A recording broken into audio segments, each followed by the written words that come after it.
ಸೂರ್ಯ ಭೂಮಿ ನೀಲಿ ಕಲರ್ ಅಲ್ಲಿ ಇದೆ, ಚಂದ್ರ ಭೂಮಿ ಸುತ್ತ ಸುತ್ತುತ್ತಾ ಇದೆ. ನೋಡಿ, ಭೂಮಿ ಸೂರ್ಯನ ಸುತ್ತ ಸುತ್ತುತ್ತಾ ಇದೆ, ಭೂಮಿ ಸೂರ್ಯನ ಸುತ್ತ ಸುತ್ತುತ್ತಾ ಇದೆ, ಚಂದ್ರ ಭೂಮಿನ ಸುತ್ತುತ್ತಾ ಇದ್ದಾನೆ. ನೋಡಿ, ಇದಿದ್ದಾಗ ಇವಾಗ ನೋಡಿ ಈ ಒಂದು ಭಾಗದಲ್ಲಿ ನೋಡಿದ್ರೆ ನೀವು ಸರಳ ರೇಖೆಯಲ್ಲಿದೆ, ಇಲ್ಲಿಂದ ಇಲ್ಲಿಗೆ. ಇಂತಹ ಟೈಮಲ್ಲಿ ಆಗೋದು ಸೂರ್ಯಗ್ರಹಣ. ಅಂದ್ರೆ ಇದರ ನೆರಳು, ಅಂದ್ರೆ ಚಂದ್ರನ ನೆರಳು, ದಟ್ಟವಾದ ನೆರಳು ಅವರ ತುಂಬಾ ಚಿಕ್ಕದು. ಅದಕ್ಕೆ ಸೋಲಾರ್ ಎಕ್ಲಿಪ್ಸ್ ಅನ್ನೋದು ಸಂಪೂರ್ಣ ಸೂರ್ಯಗ್ರಹಣ 7.5 ನಿಮಿಷ ಅಷ್ಟೇ. ಅದೇ ರೀತಿ ಇವಾಗ ನೋಡಿ ಚಂದ್ರನ ನೆರಳು ಭೂಮಿ ಮೇಲೆ ಬೀಳುತ್ತೆ.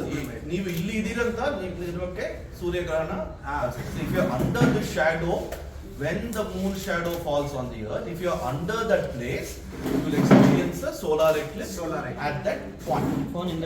Same way. Maximum it is 7.5 minutes. But ಇಲ್ಲ ಇಲ್ಲಿ ಬರಲ್ಲ, ಇದು ಮೇಲೆ ಬಂದಿದ್ದಾರೆ.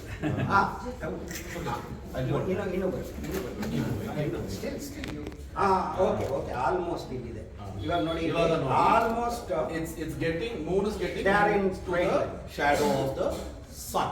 So when the earth shadow is falling on the moon will be eclipsed, right?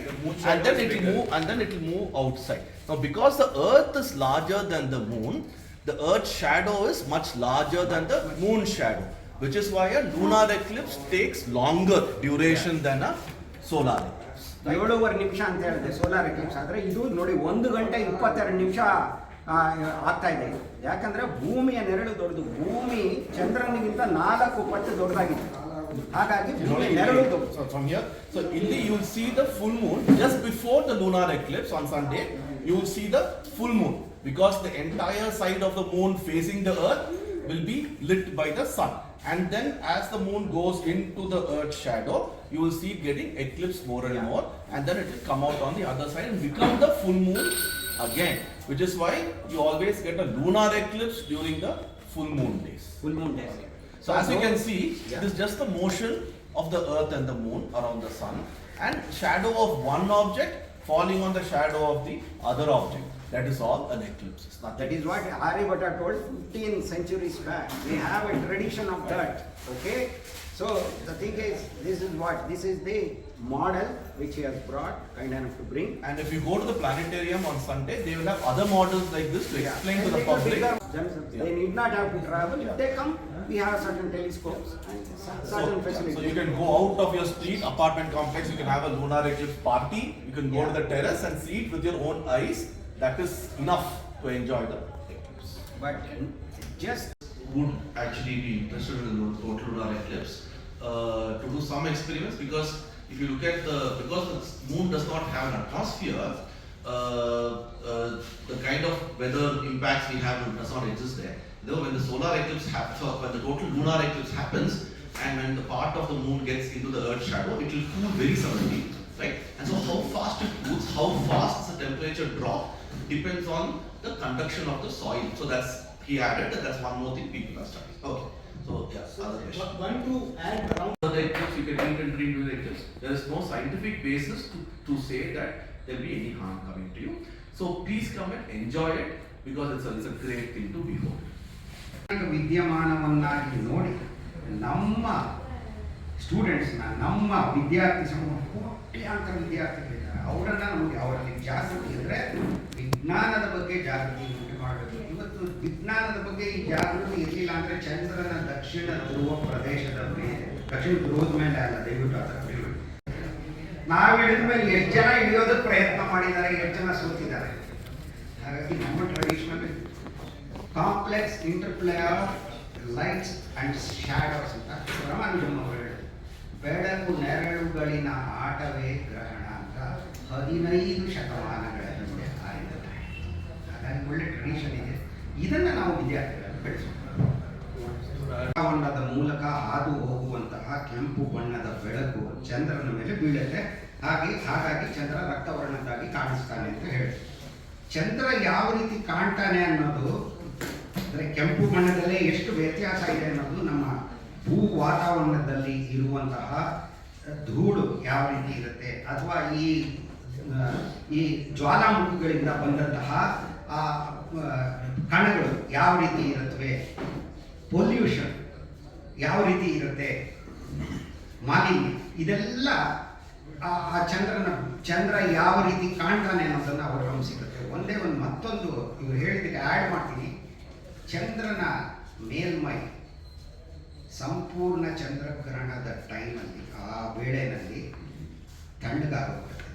ನೋಡಿ, ಭೂಮಿಗಾದರೆ ವಾತಾವರಣ ಇದೆ, ಚಂದ್ರನಿಗೆ ವಾತಾವರಣ ಇಲ್ಲ. ಹಾಗಾಗಿ ಅಲ್ಲಿ ಶಾಖ ಒಂದು ಕಡೆಯಿಂದ ಮತ್ತೊಂದು ಕಡೆ ಹರಿಯೋದು, ಒಂದಕ್ಕೊಂದು ಕೂಡ್ಕೊಂಡಿದ್ದಾಗ ಕಂಡಕ್ಷನ್ ಅಂತ ಹೇಳಿ, ಇಲ್ಲ ರೇಡಿಯೇಷನ್. ವಾತಾವರಣ ಇಲ್ಲದೆ ಇರೋದ್ರಿಂದ ಬಹಳ ಬೇಗ ಚಂದ್ರನ ಮೇಲ್ಮೈ ಅದು ಉಷ್ಣತೆ ಹೆಚ್ಚಾಗೋಗುತ್ತೆ.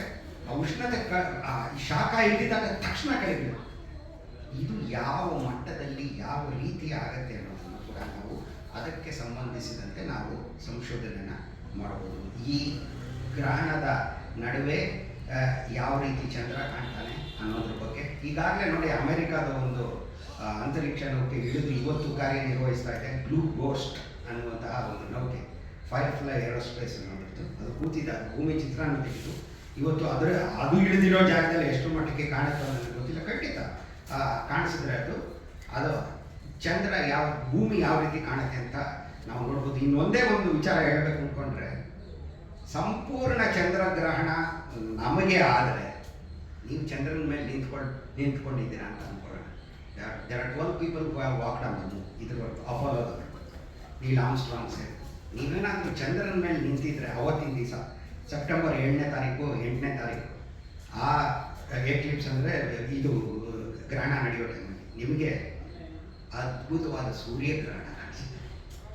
ನಮಗೆ ಇಲ್ಲಿ ಚಂದ್ರಗ್ರಹಣ ಆದರೆ ಚಂದ್ರನ ಮೇಲೆ ನಿಂತವರಿಗೆ ಅದು ಸೂರ್ಯಗ್ರಹಣ ಎಷ್ಟು ಚೆನ್ನಾಗಿರುತ್ತೆ ಅಂದರೆ, ಆದರೆ ಚಂದ್ರನ ಡಿಸ್ಕ್ ಅಂತ ನಾವೇನು ಹೇಳ್ತೀವಿ, ಅದು ನಮಗೆ ಕಾಣೋದು ಚಿಕ್ಕದಾಗಿ 0.5 ಡಿಗ್ರಿ ಬಿಟ್ಬಿಡಿ ಅದು.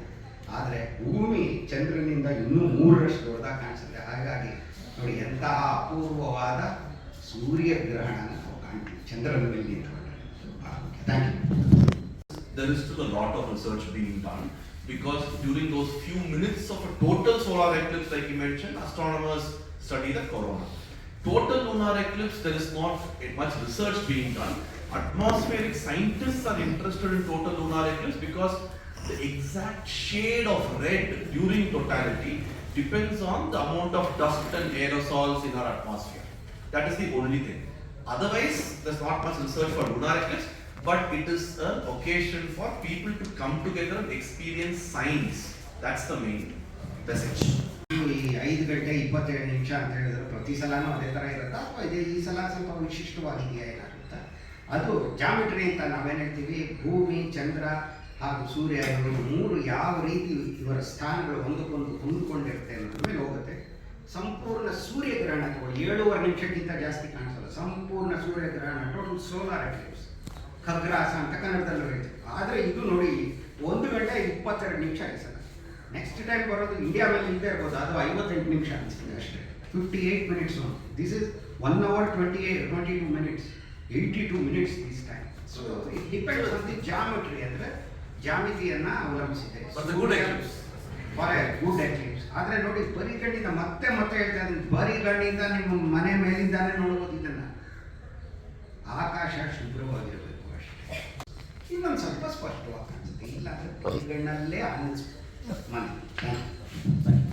From India was in July 2018. After that, this is the first time we are all of India is together able to see a total lunar eclipse. The next one will be 3 years. But the duration you mentioned about From eclipse to eclipse, it this is depends the on longer duration you may say? it's not too short, it's not too long, it's medium duration. Right? The total lunar eclipse is 82 minutes, which is quite nice. It can vary a little bit depending on the exact path of the moon through the Earth's shadow. ಏನಿಲ್ಲ